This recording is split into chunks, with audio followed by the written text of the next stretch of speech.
Salmo 108, vamos a leer los primeros 3 versículos, todos a una voz.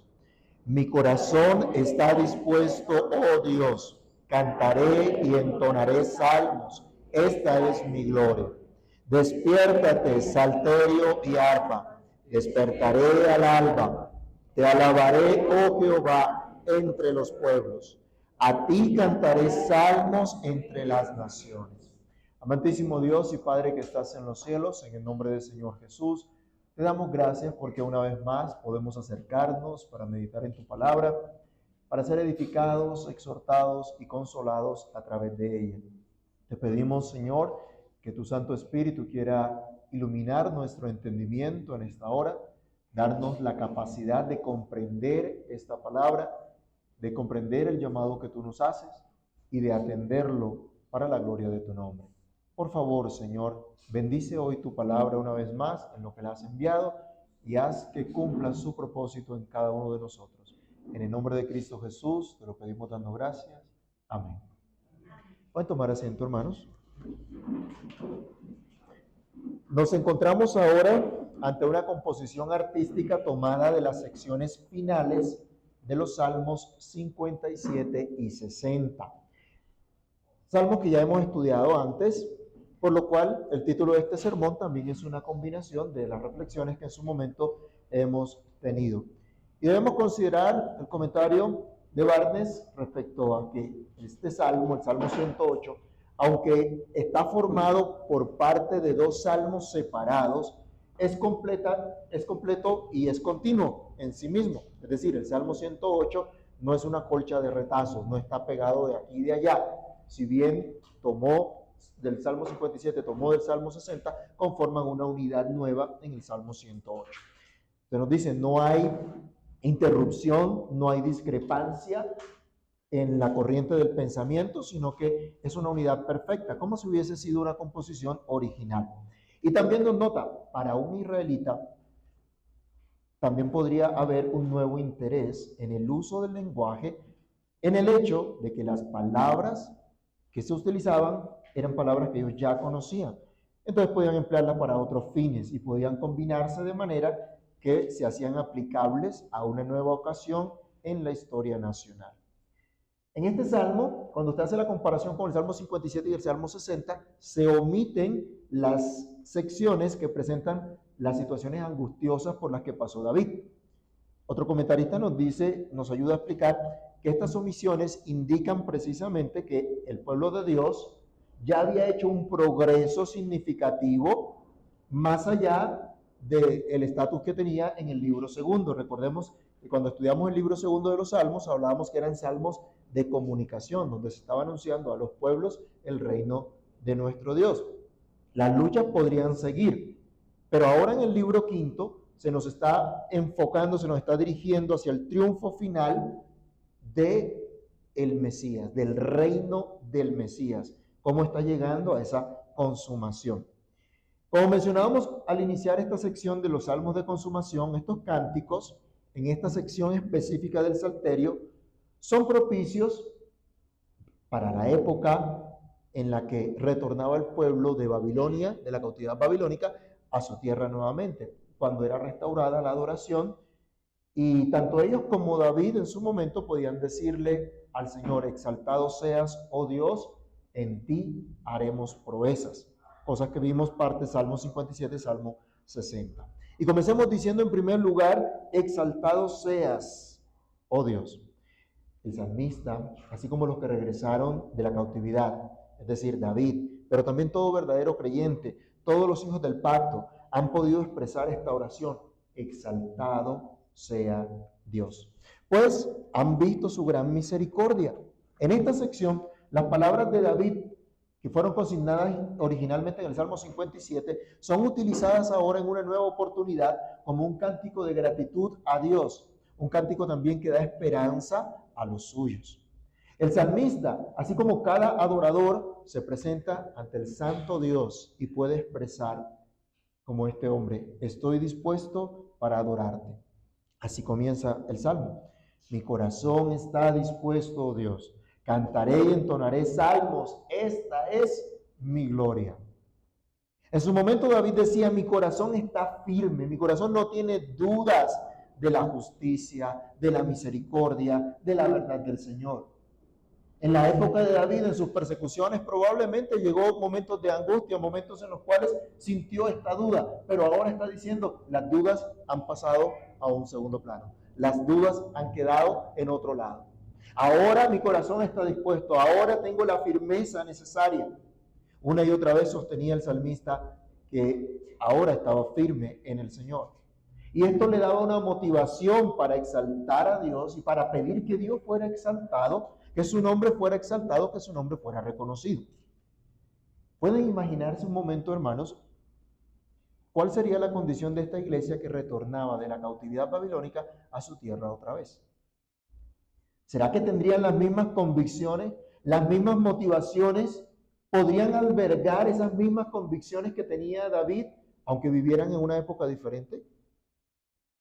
¿Será que ustedes y yo podemos tener estas mismas convicciones de la verdad, la justicia, la misericordia de Dios también en esta época? ¿O será que Dios ha cambiado? ¿O Dios se ajusta a las circunstancias? Y dependiendo de las circunstancias, entonces así va a actuar el Señor. ¿Qué nos dice la Biblia respecto al carácter de Dios? ¿Dios es mutable? ¿Dios cambia de acuerdo a cada situación? La Biblia nos dice que Dios no cambia, que Él es el mismo ayer, hoy, por los siglos. Siempre, siempre es el mismo. Así que esta iglesia puede albergar estas convicciones. Y como observamos en su momento, el creyente hoy está convencido del perdón de sus pecados por la sola obra de Cristo. El creyente que hoy sabe que es acepto delante del Padre Celestial por los méritos de Cristo. Aquel que ha sido recibido a misericordia, que ha visto la verdad de Dios en la faz de Jesucristo, ese puede tener una convicción firme: Dios es fiel. Puede tener esa convicción firme: Dios es veraz, su palabra es verdad. Pero también puede tener la convicción firme: Dios es muy exaltado, está muy por encima de todo y de todos. Pero también puede albergar una resolución permanente de honrar al que lo salvó, al que lo libra de todas sus angustias. Y puede decir entonces, como el salmista: mi corazón está dispuesto. Mi corazón está firme para adorar a Dios en compañía de los santos, con instrumentos de música y en todo lugar. El salmista decía: te alabaré, lo haré entre las naciones. En este Salmo 108 no se hizo necesario mencionar los sufrimientos, como les comentaba antes, los sufrimientos previos del Mesías, como sí se hizo en el libro segundo. Pues lo que se busca acá ahora es alentar la fe de los creyentes en otro momento de la historia. Pero se toman esas palabras acerca de la resolución de alabar a Dios, la resolución de cantar salmos, para que lo escuche el pueblo del Señor, para que se fortalezca la fe del pueblo de Dios, pero también para que se escuchen todas las naciones. Y él expresa la razón. Vamos al versículo 3 y versículo 4 de nuestro salmo. Dice: te alabaré, oh Jehová, entre los pueblos, a ti cantaré salmos entre las naciones, porque más grande que los cielos es tu misericordia, y hasta los cielos tu verdad. El salmo difiere muy poco del Salmo 57. Acá dice hasta los cielos tu verdad, en el otro dice hasta las nubes, pero el sentido en efecto es el mismo. Pero consideremos, hermanos, el deseo de exaltar a Dios. Ese es el deseo que tenemos hoy. Es el deseo con el cual vinimos hoy. Es el deseo de cada día de nuestra vida. Cuando nos despertamos, cuando salimos corriendo para el trabajo o para el estudio.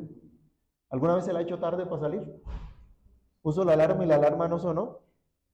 Y, ay, se me hizo tarde y salga corriendo. ¿Será que nuestra mente está, antes de salir corriendo y de todos los afanes, realmente quiero exaltar al Señor? Miren este deseo. Y hermanos, el Señor Jesucristo vino precisamente a cumplir esa voluntad de nuestro Padre Celestial.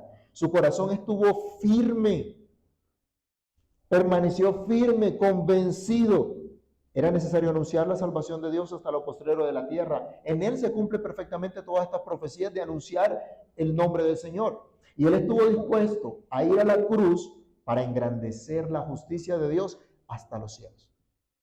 Subió esa misericordia, porque primero Él descendió, vino a nosotros, se hizo hombre y fue a la cruz. Así se engrandeció entonces la misericordia de Dios y se manifestó la gracia del Señor, se manifestó la verdad de Dios. Es Jesucristo quien plenamente manifiesta las alabanzas del solo soberano Dios. Y su iglesia entre las naciones testifica de esa grandeza, de esa gracia, de esa verdad que son manifiestas en Jesucristo. Quiera Dios que hoy nosotros también podamos estar dispuestos, con corazones afirmados, para alabar a nuestro Salvador en nuestra devoción privada, pero también públicamente, para darlo a conocer entre las naciones, haciendo lo que Él nos ha mandado hasta que Cristo venga. De eso se trata la gran comisión, ¿se acuerdan? ¿Qué dice el Señor? Por tanto, vayan y hagan discípulos, ¿a quiénes? A todas las naciones. Esto es, a todas las familias, a todas las razas, a todas las tribus, a todas las naciones. Hay que hacer discípulos, seguidores de Jesucristo. Eso es lo que Dios nos ha mandado a hacer. Y tenemos que hacerlo hasta que Cristo venga. Así que, hermanos, no se trata simplemente de aglutinar personas en un edificio de la iglesia, sino de tener naciones rendidas a Jesucristo. Uy, eso parece una utopía, ¿no? Naciones rendidas a Jesucristo. Y si miramos a Colombia, ¿cómo está?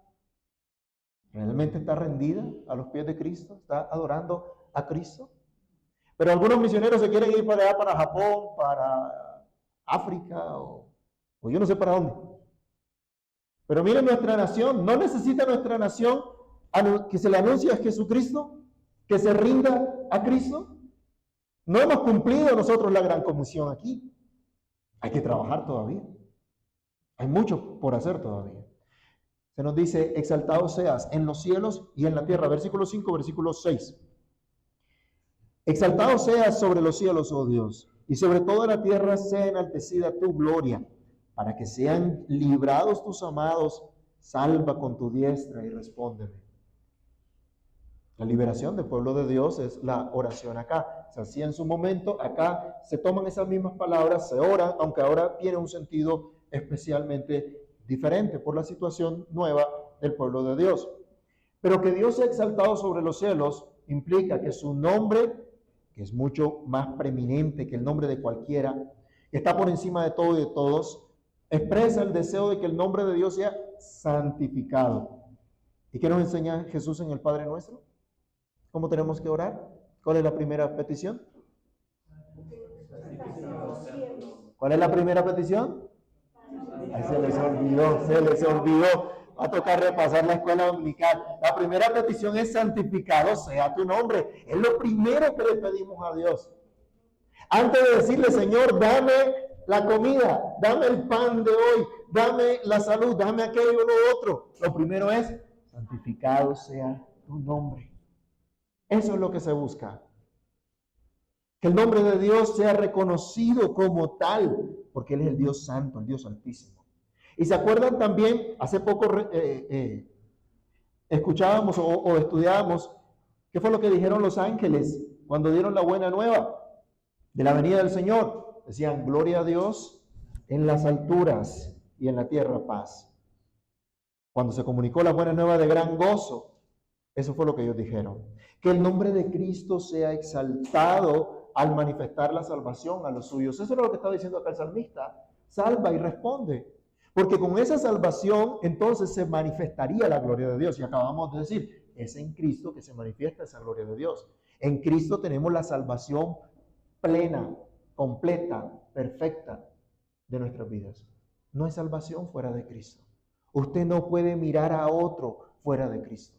Solo en Él está esa salvación. Entonces, que el nombre de Cristo sea exaltado al manifestar la salvación a los suyos por medio de la buena nueva que debe llegar a todos los rincones del mundo, a todas las familias de la tierra, es lo que va a evidenciar, lo que va a mostrar al Dios exaltado sobre los cielos. que todas las naciones conozcan esa gloria, es precisamente lo que hablaba el libro segundo del Salterio, y el camino a esta consumación es lo que vemos en el libro quinto del Salterio.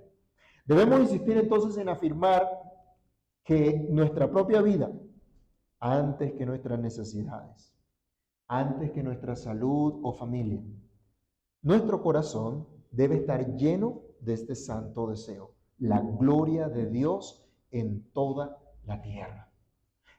Hace 2 semanas comenzamos a estudiar como iglesia el Catecismo Menor de Westminster. Y la primera pregunta, ¿cuál es la finalidad principal de la existencia del hombre? ¿Cuál es? Glorificar a Dios y gozar de Él para siempre. Eso es lo que debe interesarnos a nosotros. ¿Para qué estudiamos? ¿Para qué usted se está preparando ya en la universidad? Acá el joven también que quiere entrar a estudiar, a hacer estudios en esta ciudad. Los que están allí en sus escuelas todavía. ¿Quieren estudiar y prepararse para ser alguien en la vida? ¿Es eso? ¿O se está buscando la gloria de Dios? ¿Quiere adquirir un título para poder tener un buen trabajo y ganar plata? ¿O quiere la gloria de Dios? ¿Para qué trabajamos nosotros de sol a sol? ¿Para darle un bienestar a nuestros hijos y que tengan lo que nosotros no tuvimos? No, eso no puede ser la motivación. Es la gloria de Dios. Eso es lo que nosotros buscamos. Para eso fuimos creados. Ese es nuestro diseño, ese es nuestro propósito. Y fuera de él, nuestra vida no tiene sentido. Si tú vives para cualquier cosa que no sea la gloria de Dios, tu vida no tendrá jamás sentido alguno. Por eso la gente está hoy desenfocada, familias destruidas, jóvenes que no saben para dónde van, porque no tienen sentido, no han encontrado sentido a sus vidas, porque no están cumpliendo con su diseño.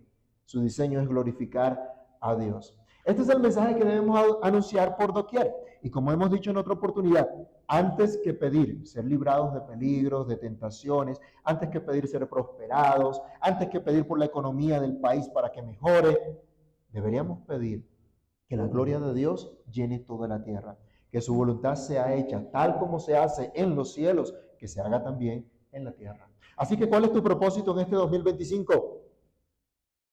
Lo recordamos, glorificar a Dios, gozar de Él para siempre. ¿Y cuál es la norma que Dios nos ha dado para que lo glorifiquemos? La palabra de Dios, tanto el Antiguo como el Nuevo Testamento. ¿Y qué es lo que principalmente nos enseña esa palabra? ¿Se acuerdan? Lo que debemos creer con respecto a Dios y los deberes que Dios exige al hombre. Ah, bueno, ya hicieron la tarea esta semana. Muy bien. ¿Será que la gloria de Dios, llene nuestra vida, llene la tierra, llene el barrio, la ciudad, que Dios sea exaltado sobre todos los cielos, que refleje, que se dé a conocer a Jesucristo en toda la tierra? Ese debe ser nuestro propósito. Ese debe ser nuestro deseo. Ese debe ser nuestro anhelo. Esa debe ser nuestra meta en todas las cosas que hagamos. En segundo lugar, la otra parte del Salmo nos recuerda el Salmo 60, que decíamos: en Dios haremos proezas. Y aquí diríamos: haremos proezas por las promesas de Dios, por sus promesas. Este cántico, entonces, como les decía, es un aliento para el pueblo de Dios en esta nueva etapa que estaban viviendo. Haremos proezas por sus promesas. Fue lo que en su momento dijo David cuando era llevado por Dios a reinar sobre su pueblo, procurando el bienestar de este pueblo. Se retoman ahora en este salmo esas palabras de David, pidiendo que se cumplan las promesas de Dios. Promesas que desde antes de el pueblo entrar a la tierra prometida ya habían sido hechas. Promesas de conquistar, de recibir esa herencia que Dios daba a su pueblo. Promesas que fueron hechas por la santidad de Dios y no por algo que el pueblo mereciera. ¿No creen ustedes que esta oración de verdad era propicia para aquellos que regresaron de la cautividad babilónica? Pensar en que se cumplan estas promesas de Dios, en que sean restaurados, en que nuevamente tengan esa herencia de parte del Señor. Estas promesas fueron hechas a Abraham y a su descendencia, es decir, a todo ese pueblo de Israel. David se gozaría, en su momento decía en el Salmo 60, dando herencia a su pueblo. Los repatriados, que de pronto podían ver el Salmo 108, se gozarían también al regresar y al tener nuevamente su herencia. Pero hermanos, recordemos que Cristo se gozó y sufrió la cruz en nuestro lugar para darnos herencia entre los santificados, para darnos parte en su reino. Podemos decir como el salmista, es hermosa la heredad que me ha tocado. Tenemos herencia, hermanos. Las ciudades que menciona el Salmo, en su momento decíamos, son ciudades representativas, porque en la época de David, el dominio de Israel se extendió incluso sobre estas ciudades y buscaba manifestar el cumplimiento de todas esas promesas del Señor. Años más tarde, después de otros reyes, esa influencia se perdió, ese dominio se perdió, pero los cautivos, los que habían sobrevivido, podían esperar en esa misericordia divina para ser restaurados a su herencia. Hay que recordar que la iglesia hoy no va tras una nación geográfica como su herencia, como su parte que Dios le da, pues ya tiene asegurada una patria celestial. En Hebreos 11:6 se nos recuerda eso, 12:22. Hay una patria que nos está esperando. Había un coro muy viejo que algunos se acordarán. Hay una patria que Cristo nos tiene y quiere dárnoslas por heredad. Ah, bueno. Aquí estamos, hay parte de la vieja guardia que se acuerda de eso. Esa patria que tenemos en los cielos, ¿cierto? En la casa de mi Padre muchas moradas hay, dijo el Señor Jesús. Voy pues a preparar morada para ustedes. Entonces, no nos limitamos a esta tierra como nuestro destino final. Hay una patria en Cristo. Pero en el lugar donde Dios nos ha colocado, aquí y ahora, en la nación donde Dios nos ha puesto, debemos ser la expresión visible de su reino. Debemos ser esa levadura que leuda toda la masa. Debemos ser esa sal que preserva de la corrupción. Debemos ser esa luz que resplandece en medio de una generación maligna y perversa. Somos puestos como estandarte de la verdad. ¿Nos regocijamos en esto? ¿Estamos comprometidos con esto? ¿Oramos conforme a esto para cumplir nuestro llamado? ¿O nos dejamos entretener por las filosofías que van y vienen? ¿No deberíamos más bien confiar en las promesas de Dios, aferrarnos a ellas, como lo hacía David y como lo hicieron los compositores y los que cantaban el Salmo 108? Leamos, por favor, versículos 7 en adelante. Dios ha dicho en su santuario, yo me alegraré, repartiré a Siquén, mediré el valle de Sucot, mío es Galad, mío es Manasés, y Efraín es la fortaleza de mi cabeza, Judá es mi legislador, Moab la vasija para lavarme, sobre Edom echaré mi calzado, me regocijaré sobre Filistea. Pero se pregunta, ¿quién me guiará a la ciudad fortificada? ¿Quién me guiará hasta Edom? ¿No serás tú, oh Dios, que nos habías desechado y no salías, oh Dios, con nuestros ejércitos? Danos socorro contra el adversario, porque vana es la ayuda del hombre. En Dios haremos proezas y Él hollará a nuestros enemigos. En tercer lugar, el cántico entonces anima. Haremos proezas en su fuerza. Dios no solo nos da la victoria, no solo nos lleva de triunfo en triunfo, dice la Escritura, sino que Él es más que victoria para nosotros y nos permite lograr para su gloria cosas que jamás pudiéramos hacer nosotros en nuestras propias fuerzas. Esta es la convicción y esta es la oración de David, a la que se une todo el pueblo del Señor. Haremos proezas en su fuerza, cosas maravillosas en su fuerza.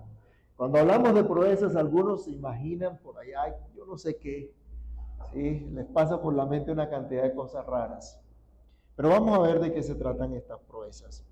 Dios es quien vence a nuestros enemigos. Decía el salmista, ¿quién me llevará a la ciudad fortificada? ¿Quién me va a llevar a este domo? Esa ciudad que está encerrada, que tiene tanta fortaleza y que nadie la puede tomar. Decía, es imposible para mí. Y en sus momentos, acuérdense que David tenía un buen ejército. Tenía buenos guerreros, valientes. Pero no era en su fuerza, no era su capacidad la que podía derrocar esto. Si Dios no entregaba esa ciudad en sus manos, ellos no podrían tomarla.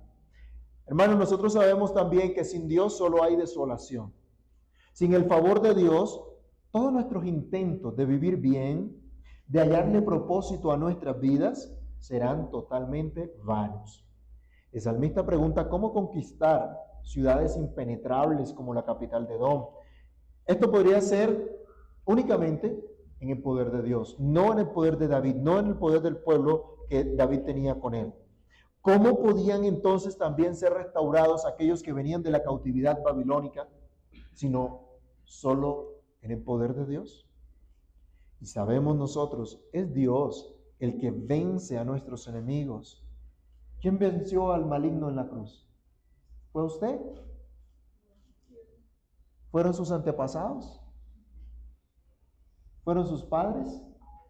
Fue Cristo solamente. ¿Quién puede vencer al mundo hostil? ¿Quién puede vencer las obras del maligno? ¿Quién puede vencer nuestros propios deseos pecaminosos? Es que yo sí soy fuerte, yo sí soy consagrado, yo sí soy un hombre de Dios. Y a la vuelta lo ve avergonzado porque ha ofendido al Señor. Es solo Dios el que puede hacer esto. Amados hermanos, ¿a quién acudiremos para solucionar nuestros problemas con el pecado? ¿A quién acudiremos para cambiar nuestra sociedad rota como la tierra en un terremoto? ¿Qué partido o movimiento político de los que existen hoy día en nuestra nación o existirán podrán ayudarnos en realidad a cambiar todo esto? Solo Dios es nuestra victoria. Y solo Dios es quien vence a nuestros enemigos. La Biblia nos dice que nosotros somos guardados por el poder de Dios mediante la fe. Algunas personas todavía como que a veces se asustan por los diablos, por los demonios que pueden hacerle daño. Yo no digo que no existan y no digo que ignoremos sus maquinaciones. Existen, hacen daño, hacen maldad. Pero ustedes y yo que creemos en Jesucristo somos guardados nada más y nada menos que por el poder de Dios. Y ese poder de Dios creó todas las cosas. ¿Se acuerdan de Génesis 1:1? Por ese poder de Dios fueron creadas todas las cosas. Pero también por ese poder de Dios son sostenidas todas las cosas. Por ese poder de Dios Cristo resucitó de la tumba y ascendió a los cielos. Ese mismo poder de Dios es el que te guarda a ti y el que me guarda a mí. Qué esperanza la que tenemos, ¿no? Así que ¿por qué vamos a colocar la esperanza o la confianza en el brazo de carne, como dice la Escritura también? Ese brazo no es suficientemente fuerte. Debemos confiar en el que realmente es fuerte. Solo Dios es nuestra ayuda. Los repatriados de la cautividad no podían caer en el mismo error de sus padres, de confiar en las naciones por poderosas que fueran, en lugar de confiar en Dios. Ustedes y yo no podemos cometer el mismo pecado de nuestros antecesores también, de poner la mirada en el hombre o en cualquier cosa, en lugar de confiar en Dios solamente. La ayuda del hombre es vana, es vacía. La confianza en el hombre, en lugar de la confianza en Dios, es totalmente inservible. David se apoyó en Dios. Los hombres que pelearon junto a él se apoyaron en Dios. Y el Señor les dio una verdadera victoria. En casa, por favor, pueden leer segundo libro de Samuel, capítulo 8, del 1 al 14. Y ahí se registra una de esas victorias grandes que obtuvo David. Pero debo insistir, como les he dicho antes, no busquemos ayuda en un sistema de pensamiento corrupto que ofende a Dios. No busquemos ayuda de los gobiernos paganos que se alejan de Dios. No confiemos en una educación estatista que endiosa, engrandece al Estado y aleja a nuestros hijos de Dios. No adoptemos filosofías o ideas perversas acerca del matrimonio, la familia o incluso la iglesia. Cualquier cosa que no se someta a la autoridad de las Escrituras. Tales ayudas resultarán siempre vanas. Pero si nuestra ayuda es Dios, nuestra competencia entonces viene de Él y podremos cumplir nuestro llamado. Haremos proezas también en esta época, ¿como cuáles? Como edificar hogares que glorifiquen a Dios. ¿De qué le sirve a usted tener el mejor título de la mejor universidad de este país? Y el hogar es un gato. La persona y un gato o un perro. ¿Se han visto los apartamentos que están construyendo ahora? Los apartaestudios, donde cabe una persona y el gato. Están haciendo las cosas solo para eso, o sea, para que la gente no tenga familia. Es una proeza hoy día. Que usted tenga más de 2 hijos en este tiempo, algunos dicen, es una locura, ¿cómo se les ocurre? Pero que usted tenga una descendencia para Dios, eso es una proeza. Que usted edifique un hogar que honre al Señor, eso es una proeza. Construir una sociedad justa y equitativa. ¿Hace cuánto han escuchado por allí esos temas de justicia? Y se habla de justicia social y el mundo pregona esa tal justicia social. ¿Ah? Para que este país tenga justicia, para que haya equidad en realidad, hay que buscar la ley de Dios, hay que seguir la ley de Dios. Si nuestra constitución no es cambiada y se rinde a la ley de Dios, esto no sirve para nada. Este país jamás va a cambiar, este país jamás va a tener bendición alguna. Pero para que eso se haga, toda la nación tiene que empezar a mirar a Dios. Pero en especial, toda la iglesia tiene que arrepentirse, tiene que volverse al Señor. Y entender que el modelo en el que vivimos ahora mismo no honra a Dios. No es conforme a la palabra de Dios. Tenemos leyes, pero que nos aprisionan. Por ahí decían que las leyes iban a dar la libertad, ¿era una cosa así? ¿Ah? Las leyes que hay hoy, ¿qué libertad dan? ¿Qué libertad le dan a las personas para trabajar? Si el sueldo hay que quitarles ahí una buena parte. Y los que tienen empresa podrán ver el problema que hay con esas leyes hoy día. En cuanto a la educación, ¿qué es lo que están enseñando los colegios en general hoy día? Las universidades. Pura perversión. Y es por ley. Es una cosa espantosa. Construir una sociedad justa, equitativa, que se gobierne bajo los principios de la palabra de Dios, eso es una gran proeza. Eso es una gran proeza, hermanos. ¿Dios no está con nosotros? ¿Dios no está con su iglesia? ¿No deberíamos encaminarnos hacia eso? La palabra de Dios rige a todo ser humano. Que nuestra sociedad entonces sea cambiada para que en lugar de regir estas ideas perversas que aborrecen, que sacan a Dios de todos los ámbitos, nos rija su palabra. Solamente en Dios haremos proezas. Solo en su fuerza podremos hacer todas estas cosas porque Él es nuestra victoria. Recordemos un comentario que hacía Calvino sobre el Salmo 60, que consigna esta última parte del Salmo 108. David declara que como por un lado no podemos hacer nada sin Dios, por el otro podemos hacer todas las cosas con su ayuda. Aquellos que se arrogan la mínima fracción de fuerzas para sí mismos fuera de Dios, solo arruinan a sí mismos por su propio orgullo. En Dios haremos proezas, decía el salmista, y Él hollará a nuestros enemigos. Pablo se despedía de los romanos diciendo: el Dios de paz aplastará en breve a Satanás bajo vuestros pies. ¿Quién es el que iba a pisotear a Satanás? ¿Ustedes o el Señor? Tenemos que ponernos a zapatear y a pisar y no sé qué, como algunos locos hacían por ahí. No. Dios es el que aplasta a Satanás. Dios es el que lo vence. Podemos tener esta confianza, hermanos, en la obra del Señor, en su interposición a nuestro favor si nos hemos vuelto a Él, si estamos buscando ayuda solo en Él, buscando atender nuestro llamado divino de ajustar nuestras vidas cada vez más a su palabra, de ajustar nuestros hogares, nuestras actividades, nuestro servicio en el reino de Dios.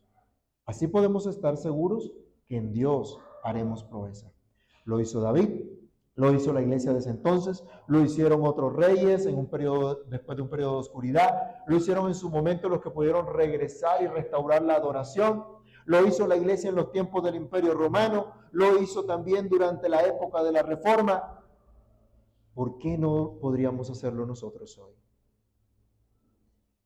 Como se ilustra en el Salmo entonces, podemos seleccionar pasajes útiles de diferentes salmos para ayudarnos en nuestras devociones y avivar nuestra gratitud, pero también nuestro compromiso de engrandecer el nombre de Dios, a la vez que atendemos nuestro llamado, haciendo proezas en el Señor, en su fuerza, cosas que humanamente son imposibles para nosotros, pero por la gracia de Dios, como pueblo del pacto y capacitados por el Espíritu de Dios, somos llamados a hacer.